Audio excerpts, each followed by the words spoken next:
Direct ప్రత్యక్షంగా ఇచ్చినటువంటిది post ఇచ్చారు కదా అంతకుముందు.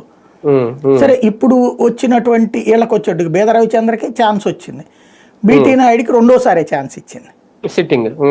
తర్వాత నా అమ్మాయి ఎవరైతే ప్రతిభా భారతి గారు అమ్మాయికి వచ్చేటప్పటికి అమ్మాయి కొత్త వాళ్ళకి ఇచ్చారు. అంటే ఇక్కడ బ్యాలెన్స్ చేశారు కదా, ఒకళ్ళు సీనియర్కి ఇచ్చినట్టు ఒకళ్ళు మిగతా ఇద్దరికి కూడా కొత్తగా ఇచ్చినటువంటి సందర్భం, పార్టీ కోసం కష్టపడ్డటువంటి వాళ్ళకి ఆ విధంగా బ్యాలెన్స్ చేసుకొచ్చారు. అట్ ద సేమ్ టైం పెట్టుకున్న వాళ్ళకి ఇంకా వాళ్ళ కర్మ అంతే.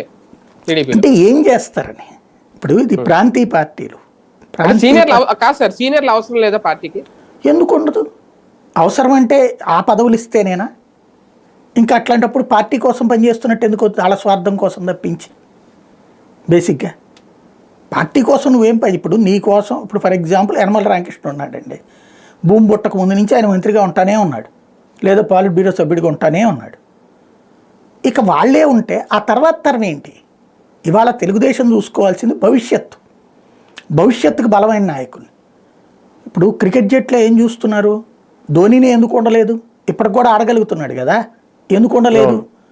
అలాగే లేకపోతే సౌరవ్ గంగూలీ లాంటి ఎందుకు ఉండలేదు? గౌతమ్ గంభీర్ లాంటి ఎందుకు ఉండలేదు? అంటే రిటైర్మెంట్ కూడా ఒక ఏజ్ ఉంటది కదా సార్ వీళ్ళకి. ఇంకా ఓకే నేను అనేది ఆయన యనమల రామకృష్ణ గారు మిగిలిన వాళ్ళ విషయంలో ఇప్పుడు దేవినేని ఉమ్మ లాంటి వాళ్ళకి ఇంకా